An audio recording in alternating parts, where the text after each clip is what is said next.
is a fish called the sarcastic fringehead around the waters of California and Baja California. If you had to guess why the fish is called the sarcastic fringehead, what would you pick? A. It's called the sarcastic fringehead because it actually has a very smooth head. B. It's called the sarcastic fringehead because sarco means flesh, and it has sharp teeth that can tear flesh. Or C. It's called the sarcastic fringehead because the scientist who discovered it was very sarcastic. Keep listening to Formosa Fauna to find out which is the correct answer. Spend the next 20 minutes feeding your brain with Formosa Fauna so you can learn all about the animal kingdom and become smarter than all of your friends.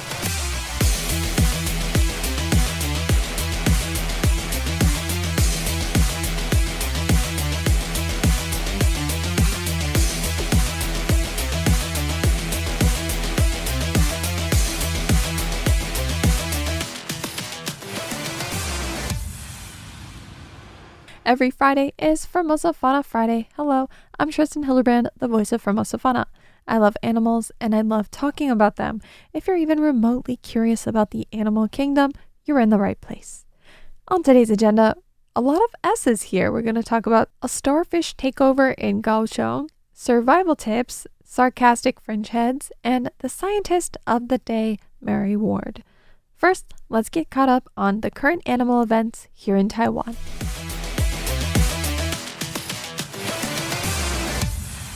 Kaohsiung's Dongsha Atoll National Park, renowned for its vibrant coral ecosystems, is facing an unprecedented ecological challenge. A significant population of crown-of-thorns starfish have been discovered in the park's waters, posing a severe threat to the coral reefs. According to the Taiwan Coral Reef Society, if current trends continue, these reefs could be entirely consumed by the starfish within just 2 years. Crown-of-thorns starfish are formidable predators of coral. Adult specimens can reach diameters of 25 to 35 centimeters and possess up to 20 arms, each lined with venomous spines. Alarmingly, a single starfish can produce up to 300 million eggs annually, leading to rapid population growth. In response, the National Park Service has mobilized divers to remove this invasive species, successfully eliminating over 47,000 individuals between August and April. However, the battle is far from over. The Taiwan Coral Reef Society emphasizes the need for more robust government intervention, including clear regulations and increased funding to combat this growing threat. Additionally, environmental stressors such as rising sea temperatures and typhoons have exacerbated the situation, leading to widespread coral bleaching in areas like Kanding and Xiaoliuqiu Island, both very, very tourist-centric destinations. The government has acknowledged the severity of the issue, with the Ocean Conservation Administration attributing the decline in coral health to factors like climate change, human activity, and pollution. Experts urge immediate action to protect Taiwan's marine biodiversity and preserve the ecological balance of its coral reefs. But for now, the starfish rage on.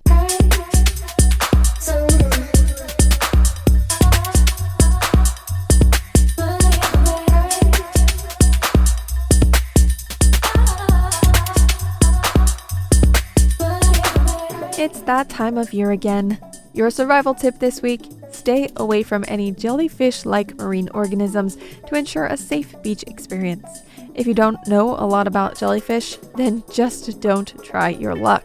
Kaohsiung's Shizuan Beach is currently under alert as the Marine Bureau warns beachgoers about the presence of Portuguese man-o'-war, a venomous marine organism resembling a jellyfish. Despite its appearance, it is classified as a siphonophore and is known for its potent sting. The Marine Bureau has posted warning signs at the beach entrance, advising the public to avoid contact with the creature and to refrain from entering the water.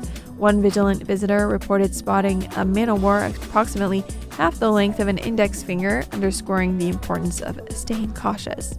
Cleanup crews have been deployed to remove these organisms from the shore, and staff are patrolling the area to remind visitors of the potential dangers. The Portuguese man-o'-war is commonly found along beaches in Taiwan and other countries, with sightings becoming more frequent due to its breeding season from April to July. Again, authorities urge the public to exercise caution and avoid contact with any jellyfish-like marine organisms to ensure a safe beach experience.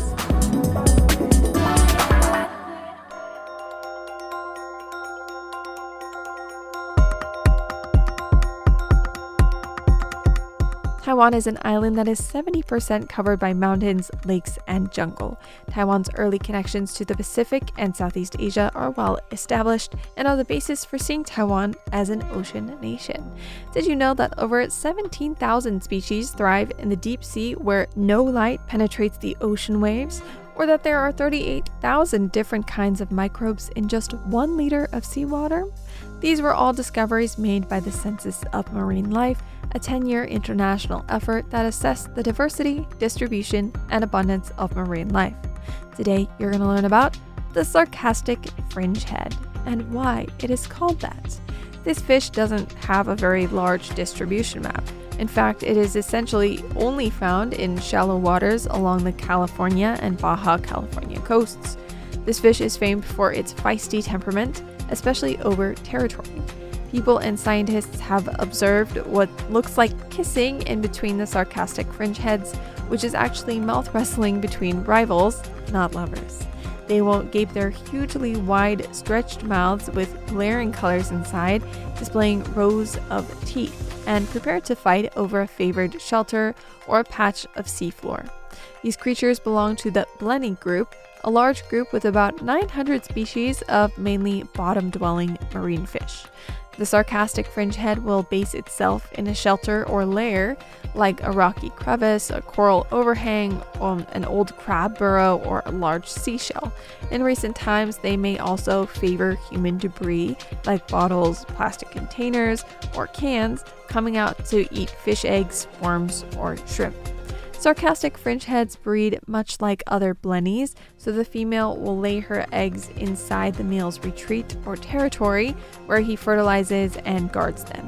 The retreat is therefore a very valuable possession among these creatures, one that males may compete very viciously for, typically with their big mouth battle that can result in a little bit of touching that looks like kissing.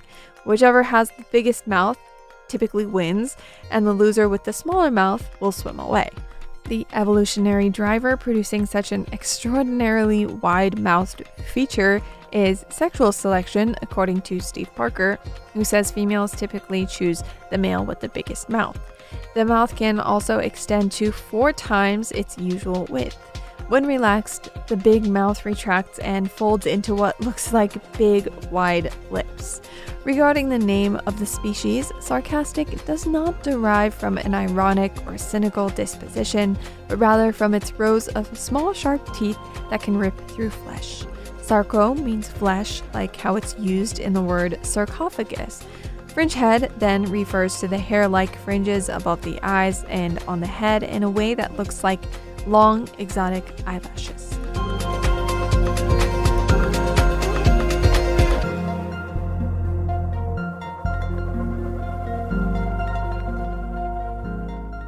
This brings us to less fortunate news. A young Formosan black bear tragically lost their life after being caught in an illegal trap in Taidong County's Beinan Township.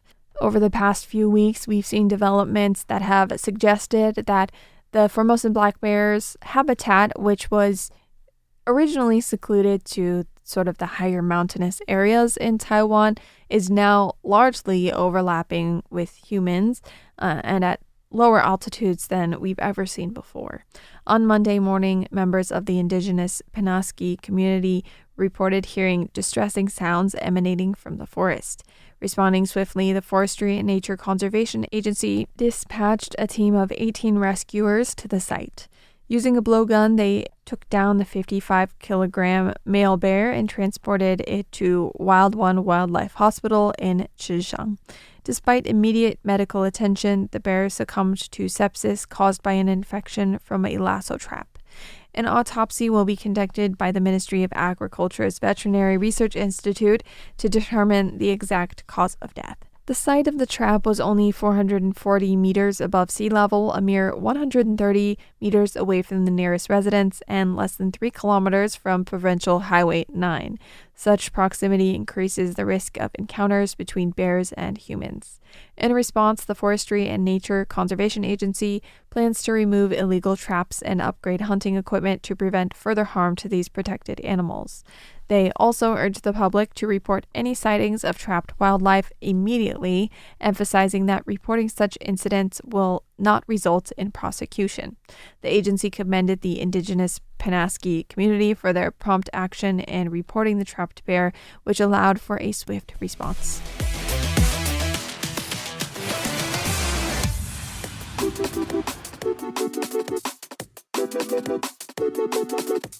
Your dog certainly knows their name, but when running at the dog park or out in the backyard for a potty break, suddenly doesn't recognize their own name and refuses to come back to you. It can be scary at times and frustrating other times, just like dealing with a fussy toddler who doesn't want to leave the park or put away their toys. If your dog seems to have selective hearing when you call their name, try turning recall training into a game. Instead of using a stern voice or calling them only when it's time to leave the park, make coming to you the best part of their day. Start at home by crouching down, calling their name with an excited tone, and rewarding them with treats or a favorite toy every time they come bounding over. Dogs thrive on positive reinforcement, and enthusiasm is contagious. Once your dog gets the hang of it indoors, level up the challenge by adding distractions. Practice recall in your backyard, then move to the park, gradually increasing the difficulty.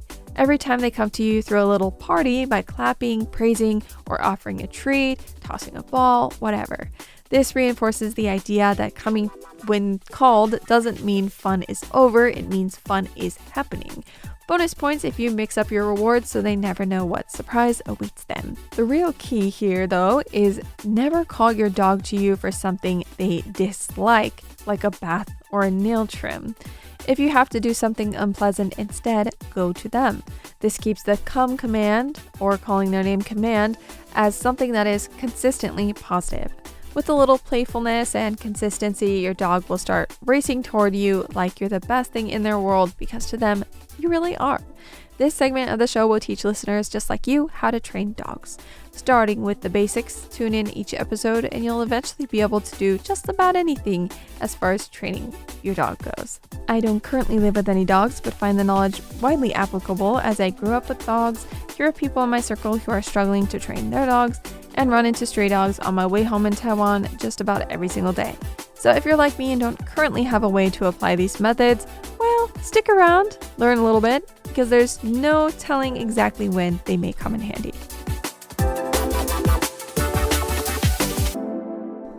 A female green sea turtle, a protected species, was discovered stranded on a breakwater along the western coast of Chime Island in Taiwan's Penghu archipelago on Saturday evening. The turtle was found by a tourist who reported hearing labored breathing sounds, prompting immediate action. Local residents and diving instructors collaborated with the Coast Guard to rescue the turtle. They carefully covered her with a wet towel and transported her in a large container to a specialized marine wildlife center for evaluation. Upon examination by the Penghu Marine Biology Research Center, the turtle was identified as a mature female measuring 94 centimeters in length and 88 centimeters in width. She sustained only minor scratches and is currently under observation. Conservationists believe she may have accidentally grounded while foraging or searching for a nesting site. The center plans to monitor her condition closely and will determine the appropriate time for her release back into the wild.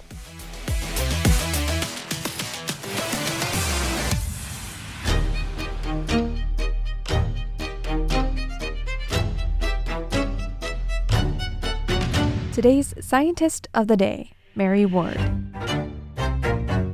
Mary Ward, born in 1827 in County Offaly, Ireland, was a pioneering naturalist, astronomer, and microscopist.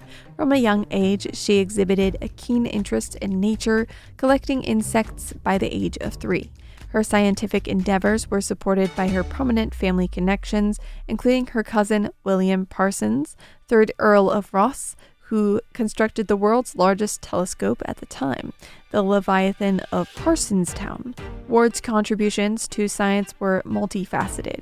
She was one of only 3 women on the mailing list for the Royal Astronomical Society and corresponded with notable scientists like Sir David Brewster. In 1857, Ward published A World of Wonders Revealed by the Microscope, a groundbreaking work that was the first book on microscopy authored by a woman. She not only wrote but also illustrated her books, showcasing her expertise and dedication to the field. Her work was instrumental in advancing the study of microscopic life and entomology, and she created her own slides and specimens, often using slivers of ivory due to the scarcity of glass. Tragically, Ward's life was cut short in 1869 when she allegedly became the first person known to be killed by a motor vehicle. While riding in a steam-powered carriage built by her cousins, she was thrown from the vehicle and fatally injured. The Guinness Book of World Records awards the first person killed by an automobile title to Bridget Driscoll, who was the first pedestrian to be killed by a car, but they also acknowledge that Ward is the first to die as a result of riding in a car. Despite her untimely death, Mary Ward's legacy endures through her contributions to science and her role in breaking barriers for women in the scientific community. Now the next time someone says Mary Ward, you know the exact scientist they're talking about.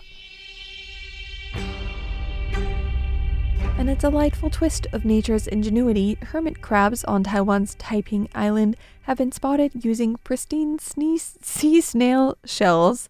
That's a tongue twister. Sea snail shells instead of the usual plastic debris. A recent study by the National Academy of Marine Research reveals that over 90% of these crabs prefer natural shells, signaling a robust and healthy coastal ecosystem. Researchers conducted surveys on Taiping Island, Taiwan's southernmost territory, and the largest naturally formed island in the South China Sea.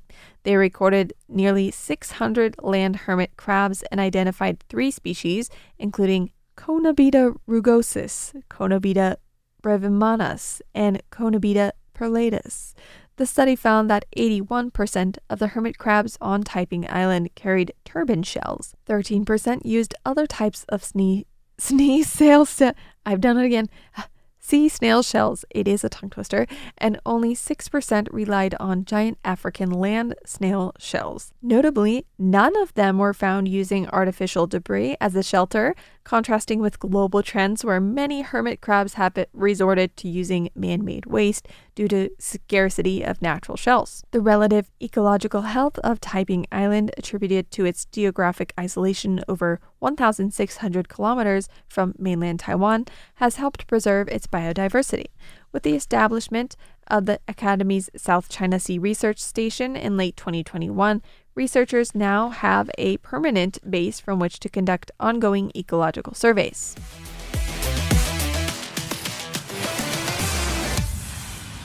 I have been caring for a very sweet but unfortunately very malnourished kitty since she found me about over 2 months ago, I want to say, 2 or 3 months ago. And since then, things have been going well until just recently she stopped eating. I was very concerned, so of course I took her into the vet. I said, I don't know what's going on. She's not eating. The best I can do is get her to eat some treats. She won't eat any of her real food. And you know what the vet told me after I made the whole trip out there? He goes, well, she's become a picky eater. Gosh. I mean, this is the best I could hope for, really. But it does make it very difficult because I'm having to come up with all these different kinds of recipes to get her to eat. And it's like, I have to go out and buy the most expensive thing or she just won't even sniff it. I really hope that's all that's going on. And I also hope that I can get some more nutrition in her so she can grow some more muscle, get some more fat on her, and overall be more energetic and have the energy that she needs to fully recuperate. That's all for this Animal Rescue Diaries. Thank you very much. If you have something animal related or not animal related you'd like to share, please send me an email at tristan@rti.org.tw. That is tristan@rti.org.tw. Making it to the end of an episode makes you a Formosa Fauna friend. Thank you for tuning in, friend. See you next time for Formosa Fauna Fridays here on Radio Taiwan International.